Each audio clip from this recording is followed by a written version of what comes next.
This time we go for a ride out and somehow manage to put the wrong fuel in the things.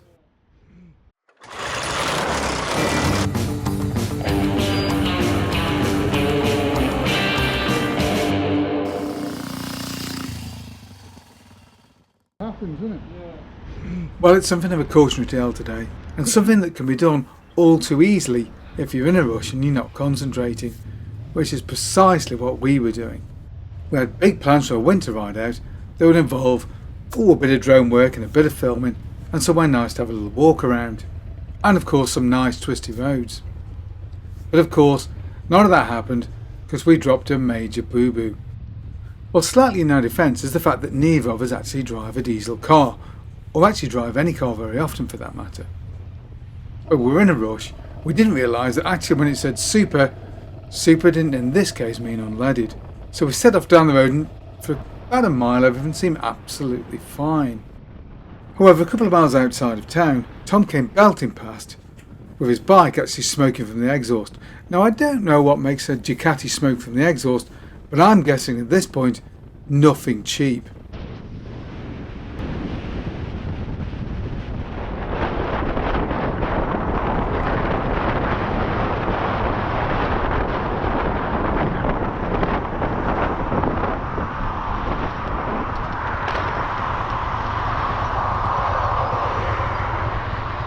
What's up? I don't know what's up with it. It feels like, I don't know, like...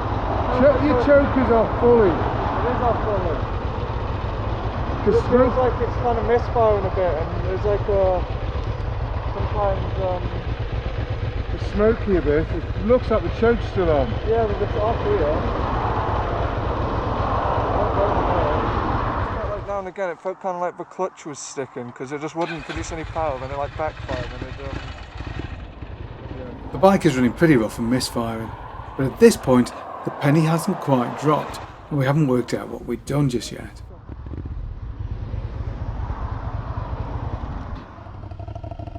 Now you can see as we pulled away actually both bikes are smoking a bit. In fact they look rather like 70s two-strokes. At this point an idea is starting to germinate in my head. After all, having two bikes break down in very similar ways on the same trip seems an almighty coincidence, doesn't it? So it was obvious that we'd done something wrong to both bikes, and that was going to be fuel, wasn't it? So we limped back the couple of miles home. Now a couple of years back Deb had done a similar thing in the car, and me and Tom had given her some serious stick. Looks like it might be payback time. Bugger. Initially Tom was in denial. No. Are you sure? It said super.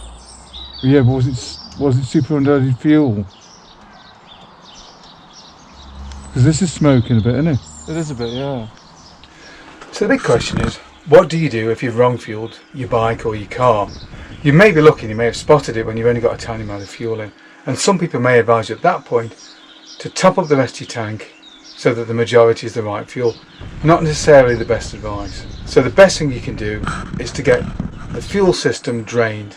Empty all the tanks. If it's a bike that's easy, just go take the tank off and empty it out.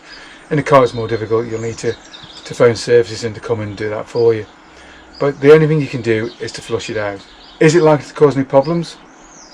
Well, yes, it probably will. Unfortunately, diesel and fuel, although they're different densities, they do mix really well.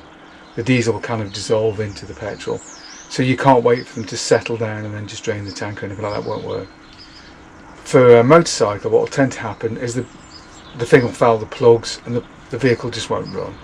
It'll just stall out after a few miles.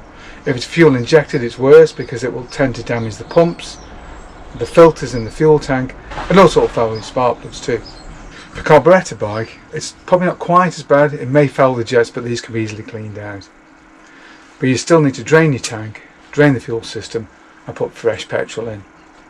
If you're really lucky, whether it's fuel injected, you might get away with it. But to ensure you haven't caused any permanent damage, the best thing is to get that incorrect fuel out as soon as you possibly can.